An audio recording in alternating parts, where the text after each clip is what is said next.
Cámara de Comercio de Barranquilla. Juntos hacemos región.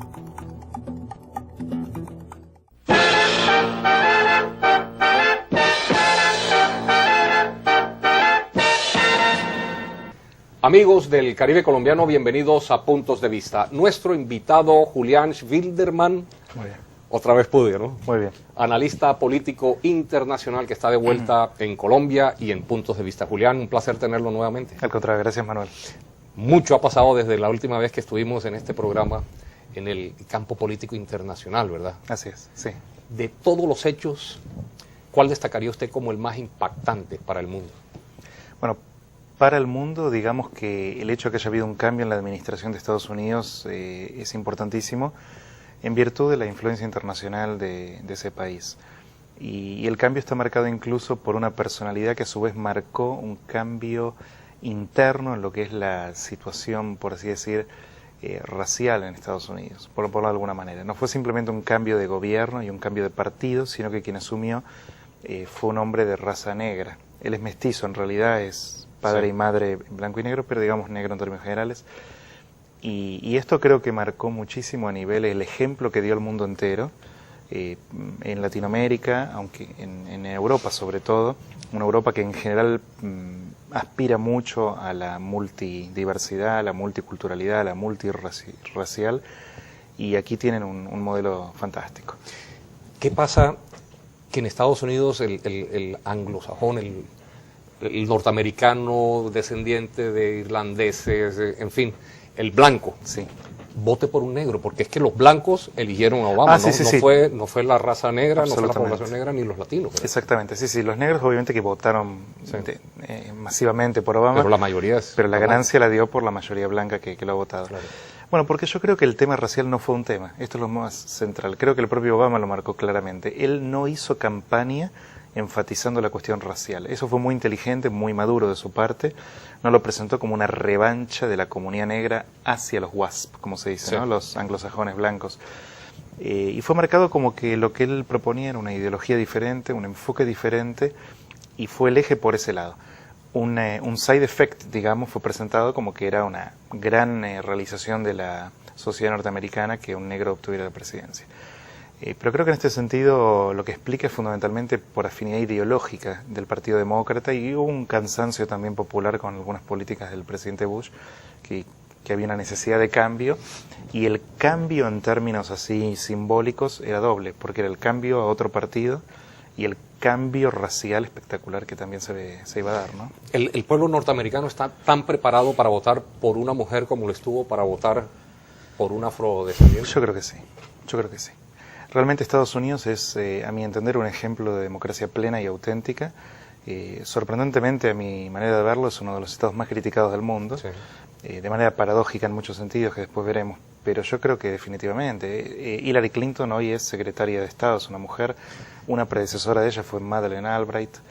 Ha habido ministras en distintos puestos, juezas de la Corte Suprema muy prominentes en Estados Unidos. O sea que el papel de la mujer está afirmado. Y esta es una gran diferencia con Europa que yo aprecio, ¿no? Digamos, Europa también ha tenido ministras y jueces mujeres, pero Europa ha sido tradicionalmente muy crítica de Estados Unidos en este aspecto. Lo consideraban chauvinista, cerrado en sí mismo, ajeno a los problemas mundiales. Y en rigor, donde surgió un negro presidente no fue ni en Francia, ni en Inglaterra, ni en España, fue en Estados Unidos tan denostada. Paradójico. Con lo cual, en términos prácticos, ha dado una señal muy clara. Es cierto, la comunidad negra sufrió muchísimo en Estados Unidos, históricamente por la esclavitud, por supuesto, y luego por marginaciones propias en épocas donde las minorías siempre tuvieron problemas, ¿no? En todo el mundo, no fue solo ahí. Así es. Pero el hecho de que ahora mujeres y negros tengan papeles tan importantes en la política norteamericana, creo que es un avance, una justicia con estas minorías marginadas. Pero no necesariamente quiere decir que se acabó el racismo en Estados Unidos. No, pero esto nunca fue un tema de racismo o no racismo. El hecho que No fue antes un tema de campaña. No solo no fue un tema de campaña, lo que quiero marcar es esto, y que el racismo hay en Estados Unidos es incuestionable, y lo hay en la Argentina y lo hay en Colombia, digamos. Racismo hay en todos lados, no hay lugar donde no hay racismo. Donde hay seres humanos, más bien. Exacto, desafortunadamente es un mal de la sociedad contemporánea, e históricamente fue el caso. Ahora estamos mejor que antes, en este sentido, hay cada vez menos racismo, creo yo, o al menos mayor concientización y mayor lucha contra el racismo. Digamos, no sé si hay menos, lo que hay es mayor combate al racismo, lo cual es un avance. Pero a mi modo de ver, en Estados Unidos se planteó mucho esto, ¿no? Como que, bueno, esto demuestra que la sociedad dejó de ser racista y da lugar a un negro. Llegan a ver un minutito. Los negros en Estados Unidos desde las últimas décadas ya tenían derechos plenos que en otras sociedades no hay. A ver, si uno cuenta cuántos jueces o ministros o prominentes futbolistas o comentaristas políticos o lo que fuere, negros hay en Estados Unidos, comparados individualmente por país a otros lugares del mundo, donde la raza mayoritaria es la blanca, y yo creo que había mucha preponderancia de negros, con lo cual, a mi entender, esto no marcaba que había racismo previo y ahora dejó de haber porque asumió Obama. Racismo existe en todos lados, pero la sociedad norteamericana no es racista antes de Obama, digamos. Pero siempre hablamos del racismo de los blancos en contra de los negros, pero también hay racismo... Sí, absolutamente. En el otro sentido, ¿no? Absolutamente. Sí, de los negros hacia los blancos. En fin. Lo que sucede, Manuel, es que en general cuando existen los prejuicios minoritarios contra la mayoría no son destacados. Uno se concentra más en los prejuicios de las mayorías versus las minorías. Pero es totalmente cierto lo que señalás. De hecho, Michelle Obama, en plena campaña, la esposa de Obama, tuvo un traspié muy fuerte cuando habló de que ahora sí, dijo, este es mi país, ¿no? Fue algo sorprendente, esa frase ya fue muy cuestionada por eso y reflejaba un prejuicio. El propio líder, el asesor espiritual de Obama, no recuerdo el nombre, Jeremiah Bright creo que se llamaba, era muy controvertido, muy antiblanco, él tenía sentimientos racistas contra los blancos, contra los judíos. Digo, el problema es este, cuando uno tiene racismo contra un grupo... Cuando hay odio en el corazón... Ya está, exacto. Cuando hay en el corazón los tenés para todos, no hay discriminación.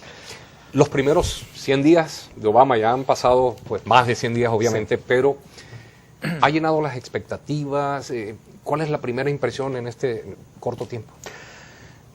Haces bien en señalar que es corto tiempo, porque 100 días es poco yo no sé para de evaluar. dónde nos inventamos los primeros 100 días. Sí, no sé. O sea, como si hubiera una varita mágica. Sí. Mira, al menos en política exterior, que es el área en la que me considero más adecuado para hablar, ha habido cambios importantes desde el día número 1. En realidad Obama quiere marcar una diferencia en el legado de Bush muy acentuada. Y si exploras los principales trazos de su política exterior, por ejemplo, hacia el Medio Oriente, son muy evidentes. Incluso hacia Latinoamérica, que después lo podemos ver esto con la última cumbre de las Américas en Puerto España. Pero, por ejemplo, el anunciar cerrar Guantánamo fue una decisión simbólica muy importante. Él quería dar el mensaje claro a su propia constituency, como se dice, de que acá venía un cambio. Él anunció una retirada de Irak, puso un calendario, cosa que los republicanos no querían hacer. Ellos decían, de Irak nos vamos a ir cuando las circunstancias lo permitan. Obama dijo no, nos vamos y empezó a poner fechas. Dijo tal cantidad para agosto, tal cantidad para septiembre del 2010 y para el 2011 la totalidad. Respecto de Irán, un cambio muy importante. Perdón, sí. ¿Podrá cumplir? Es un interrogante.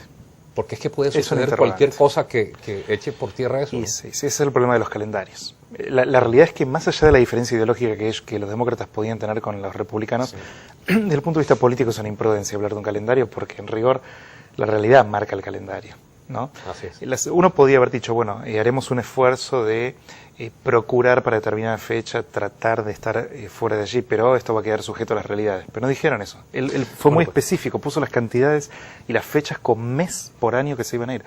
Entonces, la verdad que, bueno, habrá que esperar. Yo lo veo... La ventaja que tiene es que los políticos sí tienen la varita mágica y cambian con una facilidad por supuesto. tremenda. Sí. Irán. Absolutamente. Hacia Irán hubo un cambio en cuanto a una oferta de diálogo. El presidente Bush había ubicado a Irán junto a Irak y a Corea del Norte como eje del mal y no había diálogo con ellos. Enemigos a muerte. No, totalmente. No, es al revés. Enemigos a muerte dijo Irán hacia Estados Unidos. Y entonces Estados Unidos dijo, bueno, eje del mal. Listo, ya digamos. Ya está claro. Entonces no había diálogo. No había diálogo sobre el presupuesto de que era contraproducente. ¿Por qué?